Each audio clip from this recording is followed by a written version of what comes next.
South Africa's story is largely one of clashing cultures. Early inhabitants were tribal people who farmed crops and herded livestock. They established villages, appointed leaders or kings, and led generally peaceful lives. All that changed in the mid-1600s, when Africa's southern tip became a vital part of the trade routes. The area was soon settled by white people, mainly Dutch as well as German. They called themselves Afrikaners and developed their own hybrid language. Some also brought their own colored slaves, whose mixed-race descendants were to become the nation's coloreds. In the early 1800s, the British seized control and settlement grew rapidly. There were now two very different white cultures within South Africa. The Afrikaners, who were predominantly farmers or Boers in their language, and the British settlers who dominated them. The fiercely independent Afrikaners resented the British and grew increasingly nationalistic and conservative. They were also contemptuous of the blacks, seizing their land and enslaving the people. It was their deeply entrenched view that the blacks were an inferior race, a view that held sway for many years in South Africa and drove the nation's politics through much of the 20th century. On July 18, 1918, the Germans limped towards defeat in the First World War. South Africa continued its relentless march down the road to apartheid, and a new baby slipped quietly into the world. It was a humble beginning, born in a hut in the picturesque but poor rural village of Mvezo. The baby's family name was Mandela. His given name, Rohilala, meaning pulling the branch of a tree or troublemaker. Welcome to Discover Dynasty, and today we'll be taking a look at the life and accomplishments of Nelson Mandela. Nelson Mandela was first in his family to attend school. A talented student who showed rebellious tendencies early on, he was expelled from university for his involvement in a boycott against the institution. It was expected Mandela would become chief of his tribe like his father, but instead he chose to study law. By 1944, Mandela joined the African National Congress, or ANC. This left-wing political party wished to give equal rights and freedoms to the entire country. Within the party, Mandela was part of a group that formed the ANC Youth League, and this offshoot used grassroots methods to get their point across, including boycotts, strikes, and general civil disobedience. In 1948, the National Party was elected to government, and following that it instituted a legal system of racial segregation called Apartheid.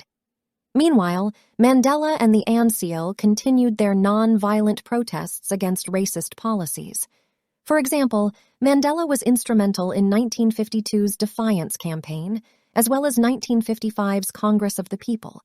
He also served as a lawyer for mistreated black South Africans by opening the country's first black law practice.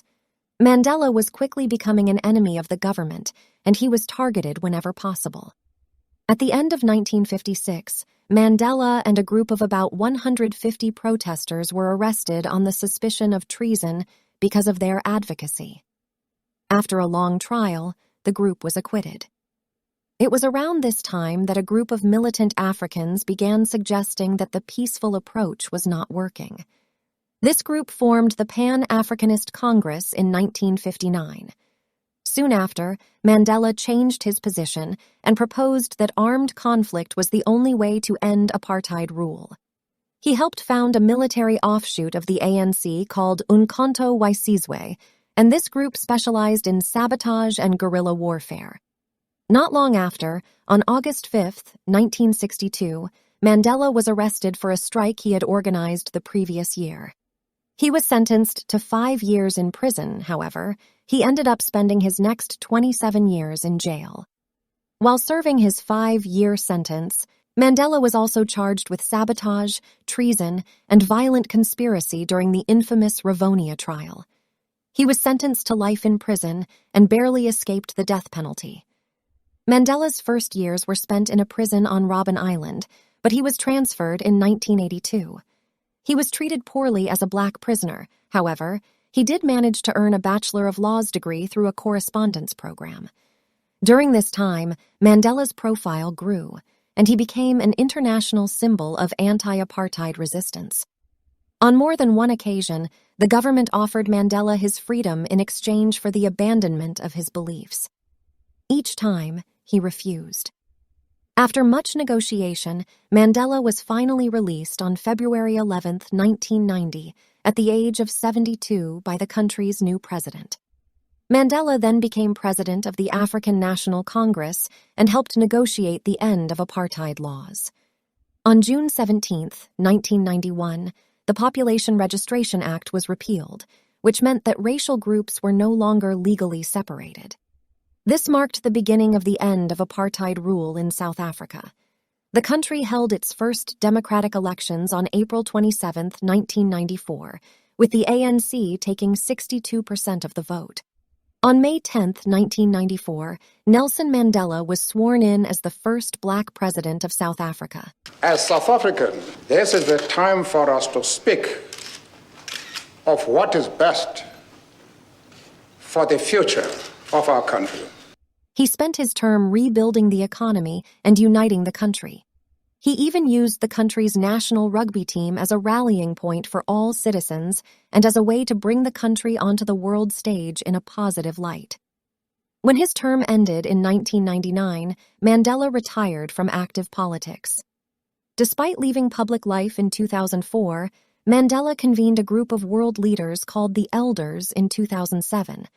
With figures like Desmond Tutu, Jimmy Carter, and Kofi Annan, the group aimed to resolve world problems like poverty, AIDS, and climate change. Among his many honors, he was awarded the Nobel Peace Prize in 1993. Even after leaving public life, Nelson Mandela is one man who continued his lifelong crusade for a better world.